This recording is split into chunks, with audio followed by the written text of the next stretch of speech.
महाप्रभु लिंगराज दीर्घ 45 घंटा उपवास रहिबा परे स्वाभाविक होइतिला नीतिकांति। गतकाली नीतिकांति सुचारू रूपे चली। बड़ू और ब्राह्मण निजोग मध्य विवाद जोगु ठाकुर उपवास रहिथिले। नीतिकांति बंद रहिथिला। दुईटी पर्याय बैठक सत्वे निष्कर्ष बाहरी पारि नथिला।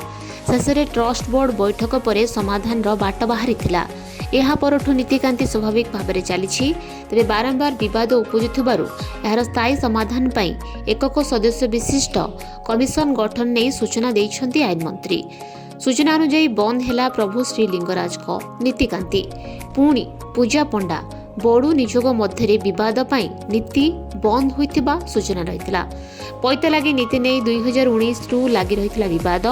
ସନ୍ଧ୍ୟା ଧୂପ ଠାରୁ ନୀତିକାନ୍ତ ବନ୍ଦ ରହିଥିବା ବେଳେ ନୀତି ବିଭ୍ରାଟ ହୋଇଥିବାରୁ ପ୍ରଭୁଙ୍କର କୌଣସି ନୀତି ହୋଇନଥିଲା। ଦେବୋତ୍ତର କମିଶନଙ୍କ ନିକଟରେ ମାମଲା ବିଚାରାଧୀନ ରହିଛି। ସମାଧାନ କରିବାରେ ବିଫଳ ହୋଇଥିଲେ ମନ୍ଦିର ପ୍ରଶାସନ ଓ ଦେବୋତ୍ତର କମିଶନକୁ ଦାୟୀ କରିଥିଲେ ସେବାୟତ। ପ୍ରତିବର୍ଷ ସନ୍ଧ୍ୟା ଧୂପ ସମୟରେ ବଡ଼ୁ ନିଯୋଗ ବିନ୍ଦୁସାଗରକୁ ପଇତା ଧୋଇ ଆଣିବା ପରେ ପୂଜା ପଣ୍ଡା ନିଯୋଗ ଅଧିବାସୀ ପୂଜା କରନ୍ତି।